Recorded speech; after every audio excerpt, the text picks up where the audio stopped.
Hello po, ako si John, 14 years kidney transplant. Ngayong araw to magbabasa tayo ng tanong. Ito po yon. Hindi din lifetime ang kidney transplant. Matagal na ang 15 years, tapos balik ulit sa dialysis. Galing na ito, no? Anyway, ilang beses ko na po sinagot to. And yung alam ko yung ginawa ko tong video na to, meron pa akong ginawa, ang sabi nila, 10 years daw yung tagal ng kidney transplant. Ngayon naman, 15 years naman yung tagal ng kidney transplant. Alam nyo, Sir Michael, galit yan may kilala ako na during operation, na-reject yung kidney. Nakapag work up, okay na lahat, smooth na lahat. Tapos, pagdating ng operasyon, yun nga, reject na din yung kidney. May kilala ko after 5 years, nare-reject yung kidney. Meron naman 6 years, may 10 years, may 12 years, may 15 years, tama kayo. Meron 20, and so on and so forth. So, anong pinopoint ko dito? Na wala pong kasiguraduhan. Hindi po totoo yan. Kahit i-google nyo pa ng ilang beses, kahit magtanong pa kayo sa mga doktor, hindi po nila masasagot yan.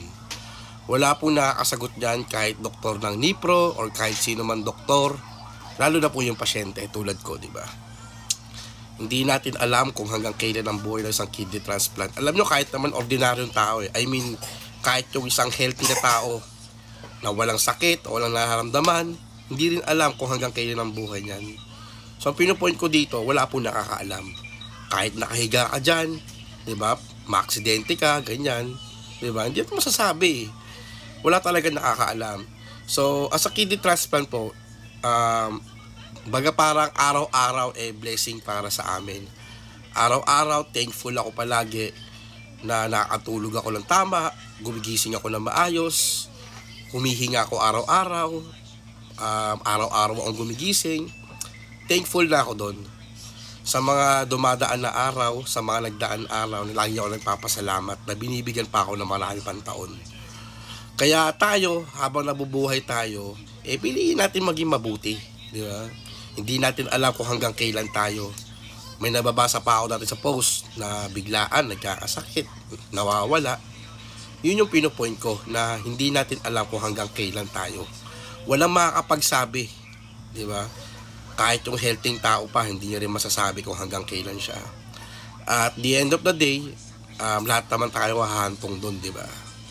Kaya kung may nagsasabi sa inyo na ganito sa mga magpapakidney transplant, at sa mga nagda-dialysis na nag-work up para makidney transplant, wag po kayong maniniwala.